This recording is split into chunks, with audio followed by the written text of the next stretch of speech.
Okay, so I think we'll move on then and begin a discussion of success in the context of the Bridge Project, and I mean that success defined by people who've gotten Bridge Project awards, but also success in the research that they're doing. So the first program, and these were groups that were funded last year, so they're basically 1 year in. We have 2 of these groups to present to you today, and each of them will speak for about 15 minutes, I believe, and leave 5 minutes for questions. So the first team is being represented today by Matt Vander Heiden and Dan Cahill. Matt is a professor here at MIT in the Koch Institute. Dan is a professor at MGH and is a neurosurgeon over there. Matt is a biochemist interested in tumor metabolism. And you can see, I think you will see quite soon, how naturally they've come together in this very important project related to brain cancer.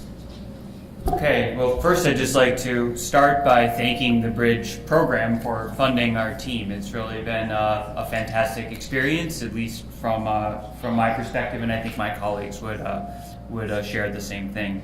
And so what we want to do today is just give you guys a flavor of some of what our project is about and a little bit about how we've been working together to try to understand IDH mutations in glioma, and more importantly, how to take advantage of some of the advancing science and interest from the pharmaceutical industry to actually target this disease.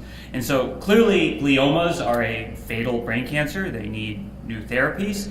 And one of the really transformative events that happened in 2008, so this just illustrates how quickly that this field has moved, was the discovery at that time that there is a subset of gliomas that have a mutation in this isocitrate dehydrogenase, which is a metabolic enzyme. And when this discovery was first made, it was found that all the mutations occurred at this arginine 132, and it was sort of various different mutations could occur at that site. And what also became clear with this discovery is that this seemed to represent a very distinct subset of glioma. So the first hint that this subset was distinct was the fact that these patients have a very different natural history with a different survival. So you can see here that patients with IDH mutations live longer with patients that have wild type for IDH.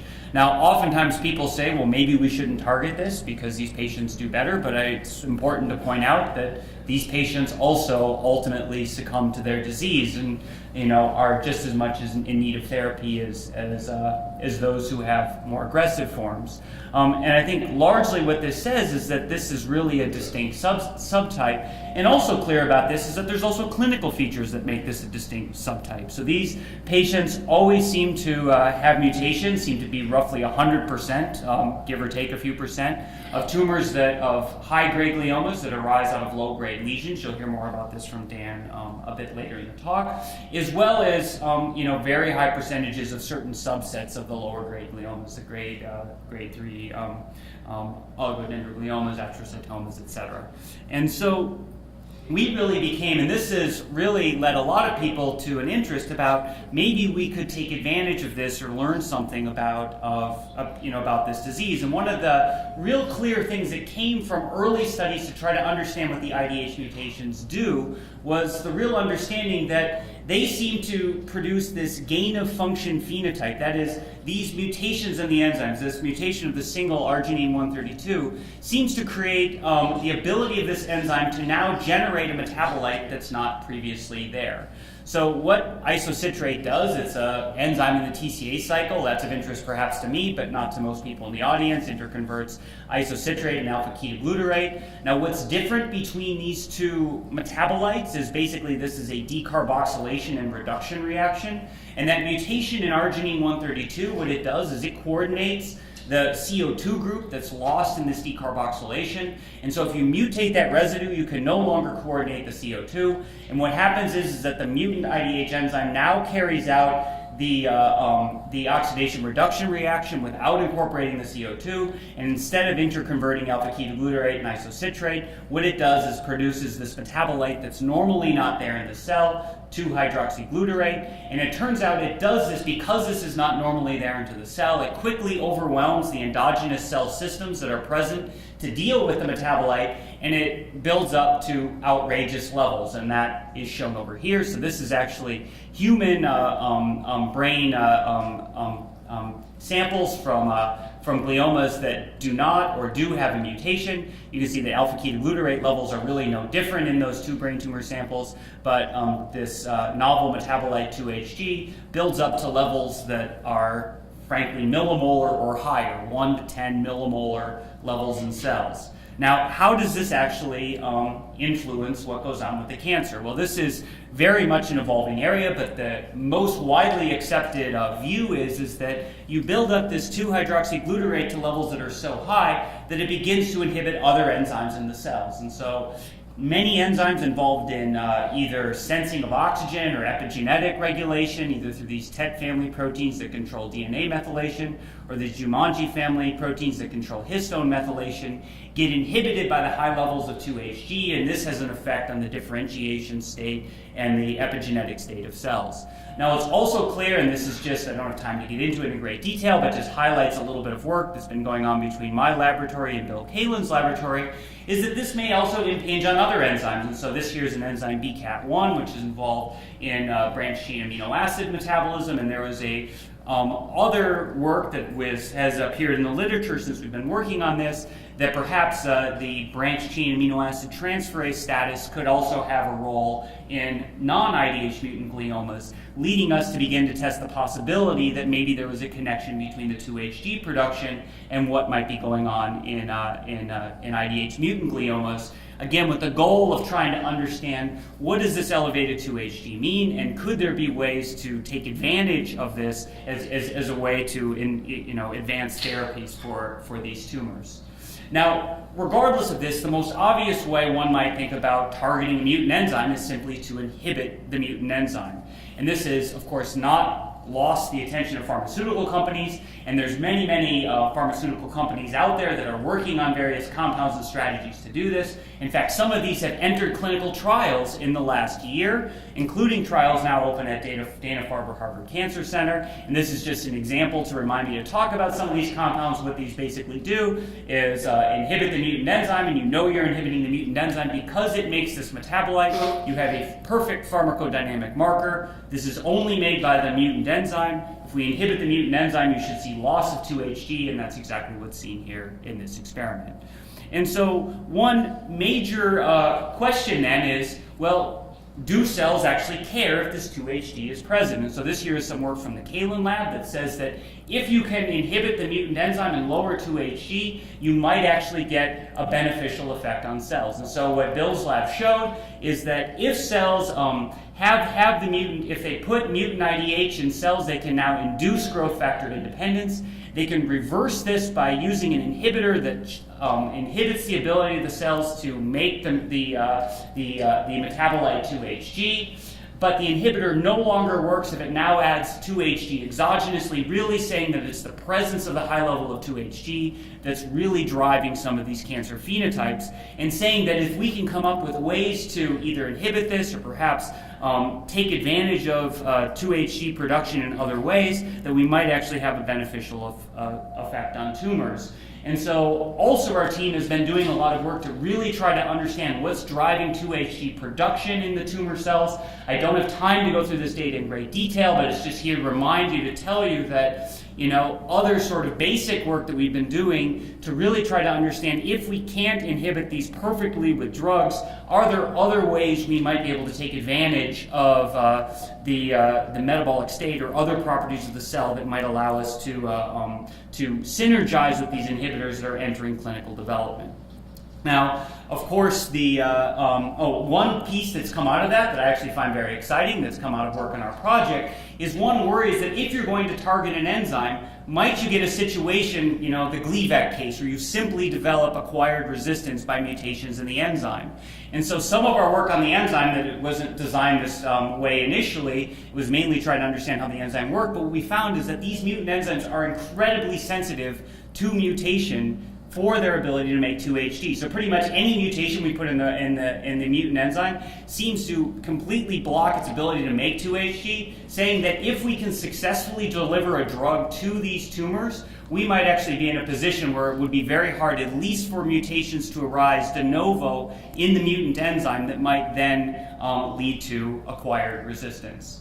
Now, really at the heart of our project, though, is can we transfer this into patients? And if we get it into patients, will the drug actually hit the target and work? And I think one real exciting thing about this is that 2-HT being a perfect marker is great if you're thinking about disease that's not brain cancer. But one issue with brain cancer is if you really want to give someone a drug, go in and then ask the question, has our drug hit the target? It's difficult to do serial biopsies because, the brain is a difficult location to access. And so another aspect of our project has really been asking, can we non-invasively, using MR spectroscopy, track the levels of 2-HT in the brains of patients and tell us something about, is there the presence of mutant enzyme activity? So here's just some work that shows that this is possible. In fact, we can actually do genotyping of our glioma patients simply using MR spectroscopy. And one part that Dan will speak to first is really now trying to translate this into real clinical impact in patients. Ultimately, as these drugs are now in trials, we begin to treat patients. We'll know if they begin to hit the target in the tumors of patients that get the drug. But I think we're learning other things from these studies by really seeing, being able to monitor what's going on with mutant enzyme activity in the patients themselves. And so I'm going to turn it over to my colleague Dan, and he can tell you about some of the clinical work that's been ongoing between us and the project. Thanks, Matt. And my name is Cahill. I'm a neurosurgeon at Mass General. I also want to thank the Bridge really for the opportunity to be able to work on what is an incredibly fast-moving field. It seemed like it was just yesterday we were proposing to be ready for the possibility of drugs that we thought might exist in the future, and the phase 1 studies are open now. And that was just over the course of while we were trying to keep up with how fast this field is moving. So as I said, I'm a surgeon, and Matt spoke about how hard it is to serially biopsy people, but we have a saying in surgery, which is you never let the skin stand between you and the answer. So what you do with what's great about the critical mass in our team is that I treat many of the patients who have this IDH mutant glioma, this IDH mutant disease, these gliomas. This scan is a patient of mine. And what we're able to do is, as he said, genotype the patients. We can detect the 2-HT using MR spectroscopy. So what we wanted to do, as certainly we can diagnose the patients with IDH mutant disease using this MRI scan. But really, what would be ideal is if we could monitor their treatment over time. So we have a patient, and then they get treated either with standard therapy or with the newer experimental agents, and we want to see, are we hitting those cells and inhibiting 2-HT from forming? It's really the perfect biomarker.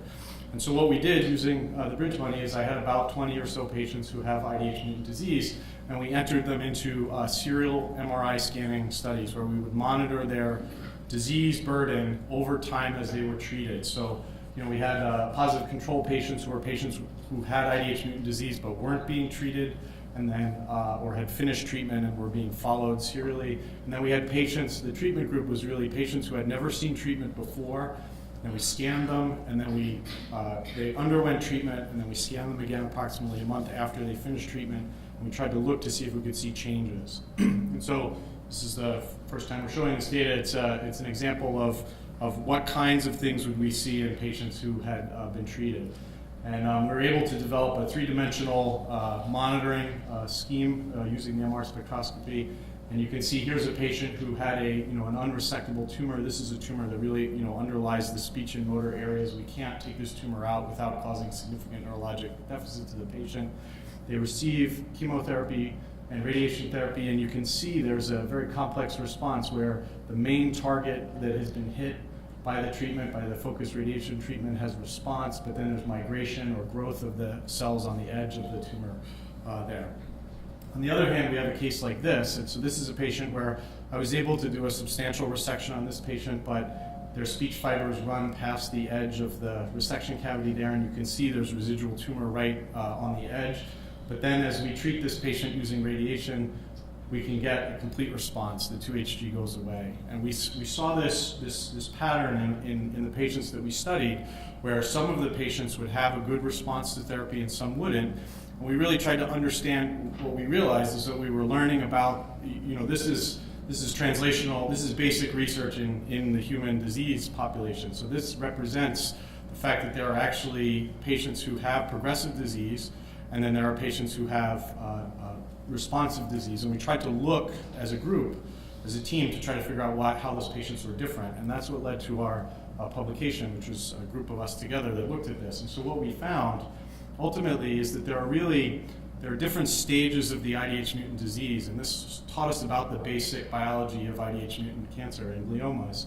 There's non-progressive or slowly progressive disease, early phase disease, let's call it, and that's represented by that patient who had a nice response, and we suspect that that's going to be a good group to target our therapies towards. And then there's progressive disease, where they acquire additional mutations, and we were able to identify those mutations through deep sequencing as a group. And we found that there were specific mutations associated with specific pathways of progression.